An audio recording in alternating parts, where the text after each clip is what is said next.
This is Optimal Living Daily, episode 802, Living Congruently, Part 1 by Steve Pavlina of stevepavlina.com, and I'm your very own personal narrator, Justin Malik, reading to you from some amazing blogs and books to help you optimize your life. Today's post comes from Steve Pavlina, who I got to meet recently about a week ago in Las Vegas. He was super nice. I went in for a handshake, and the first thing he said was, "Hugs?" So he started off on the right foot. My business partner Lee and I got to talk to him about all sorts of stuff, some of the experiments he's done, his fitness routine, personality tests, and a lot more. Really nice guy. And today's post is on the longer side, so I'll break it up into two. But before we get to it, hiring? ZipRecruiter has revolutionized how you do it. Their technology identifies people with the right experience and invites them to apply to your job. They find great candidates for you. Try it for free today at ziprecruiter.com/old. ZipRecruiter, the smartest way to hire. Now let's get right to part 1 as we optimize your life. Living Congruently, Part 1 by Steve Pavlina of stevepavlina.com. Do you tend to compartmentalize all the different areas of your life? Career goes there, relationship goes here, spirituality fits there, and health, well, that's neither here nor there. Or maybe your compartmentalizing is temporal instead of spatial in your thinking. During the workday, you do what you must. This evening, you'll do what you love and have some fun. And on Sunday, you'll think about what it means. Or perhaps you experience a feeling of compartmentalizing thought versus action. I'm spending X% of my time thinking and Y% of my time acting. When you view your life as a series of different compartments, each with different rules, then life gets pretty complicated. Trying to achieve balance is very difficult because you constantly feel the need to task switch. My relationship needs attention. Oh no, I've been neglecting my health. I need to work harder. I've got to stop thinking so much and take more action. The different bins of your life are all fighting for your time. And the longer you neglect one of those bins, the louder it gets and the harder it will fight for your attention. Put off your health for too long and you'll crash with an illness.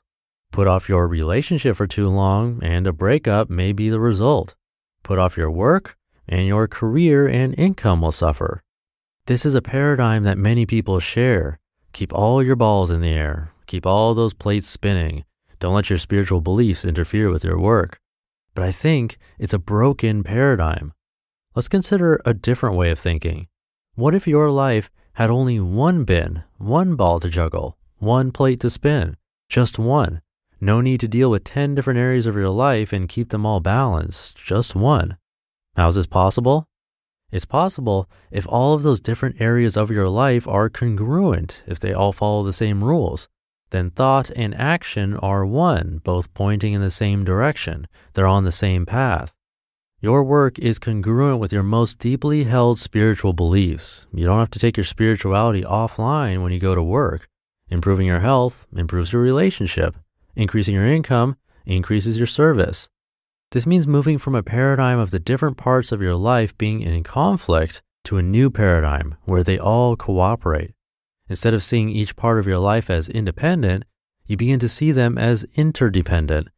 And isn't this a more accurate model anyway? Can you truly isolate each part of your life as something separate? Can you abuse your health and think it won't affect your career or your relationships? Do you think your feelings about your relationship won't affect your financial situation? Can you ignore your spiritual beliefs when making business decisions and expect no negative consequences?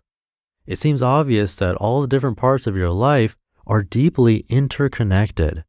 But a common way to treat problems is to try to isolate them.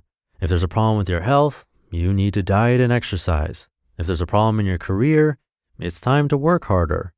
But this isolation protocol doesn't work well because there's too much overlap between all the different parts of your life, no matter how much you try to isolate the problem areas and go to work on them. It's often the case that the obvious cause of the problem isn't the true source. If you feel lonely because you haven't been able to find the right relationship and you keep trying harder and harder to find a relationship, you may get nowhere. The problem may be that you work at a career you aren't passionate about, and you project this lack of passion to everyone you meet.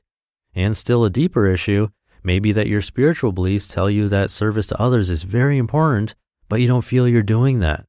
Then you change careers to do what you love, and it aligns with your spiritual beliefs because now you feel you're contributing and serving. Then out of nowhere, you meet your future spouse who is attracted to your passion about your work and the contribution you're making. And the encouragement you experience from this relationship in turn helps you advance your career, increase your income, and free up more time to spend with your new spouse. Your stress goes down and your health improves too. Your inner spiritual conflict was the real source of your inability to find the right relationship. Everything is deeply interconnected. Although it seems that each part of your life follows different rules, they all follow the same rules. You may have different values for each part of your life, but the rules that govern those areas don't change. An example of an unchanging rule is kindness. The concept of kindness should resonate with your spiritual beliefs. You can be kind to your body, and your health will improve. You can be kind to your coworkers, and your relationships with them will improve. You can be kind to your spouse, and your marriage will grow stronger. You can be kind to a stranger, and your self-esteem will increase. It doesn't matter to which area of your life you apply the principle of kindness. Its application is universal. Another universal rule is being proactive, assuming personal responsibility for results and taking positive action. It doesn't matter where you apply this rule: health, relationships, emotions, spiritual beliefs, career, business, money, etc. Being responsible works no matter where you apply it. Cheating is another universal principle. No matter where you apply it, the long-term results are negative. Cheat your health and pay the price of sickness. Cheat in your relationship, and the cost is a loss of intimacy. Cheat in your education, and your income suffers. But more powerful than these intra-area effects, there's the rippling effect due to the interrelatedness of all areas. So if you apply a universal principle in one area, either positively or negatively, it ripples into all other areas. If you cheat your health, then in the long run, this will hurt your career, your relationships, your finances, your emotional state, and your sense of spiritual connectedness. You can't cheat in one area of your life without suffering the consequences in all areas. Similarly, be kind to your body, and your increased positive energy will positively affect your relationships, your work, your finances, your emotions, etc. Be proactive about building a career you enjoy, and your passion will spread to every other area. If you violate a universal principle, it negatively impacts all areas of your life. If you follow a universal principle, it positively impacts all areas of your life. Universal principles don't compartmentalize. So the key then is figuring out these universal principles and aligning your thoughts and actions with them. This is how you achieve congruence between all the different parts of your life. So what are the universal principles? Hear that in tomorrow's episode. You just listened to part 1 of the post titled Living Congruently by Steve Pavlina of stevepavlina.com. On a related note, when my business partner and I met with Steve, we did go down the rabbit hole of personality tests. He recommended trying one I hadn't heard of yet. I'll let you know what that is. But first, ZipRecruiter is keeping this podcast going, so a big thanks to them. I've always found it a huge challenge to find great talent when searching online, back when I was looking for audio editors and more. But ZipRecruiter learns what you're looking for, identifies people with the right experience, and invites them to apply to your job. These invitations have revolutionized how you find your next hire. In fact, 80% of employers who post a job on ZipRecruiter get a quality candidate through the site in just one day. The right candidates are out there. ZipRecruiter is how you find them. And right now, my listeners can try ZipRecruiter for free. That's right, free. Just go to ziprecruiter.com/old. That's ziprecruiter.com/OLD. ZipRecruiter, the smartest way to hire. So Steve mentioned a personality test that I had never heard of back when I met him in Las Vegas. I've taken the Myers-Briggs test. I'm an ISTP, also known as the Craftsman, which I found to have super accurate descriptions of how I operate.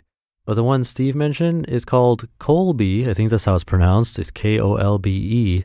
It is paid, so it's not free, but he said it was an actionable test for him, unlike a lot of personality tests where it sort of tells you what you already know. So you might want to check that one out. And there's also the DISC assessment, which I believe Tony Robbins gives away for free through his site. You probably have to provide an email address or contact info or something. That one also supposedly has actionable takeaways about how to communicate with other people. So if you're into this kind of stuff, you might want to check it out. I have both linked in this episode's description. I do not get anything in return for mentioning both of those. I just thought you might be interested in that kind of stuff. All right, this is getting long, so I'll leave it there for today. Hope you're having a great day. And I'll see you in tomorrow's show where we'll finish up this post and where your optimal life awaits.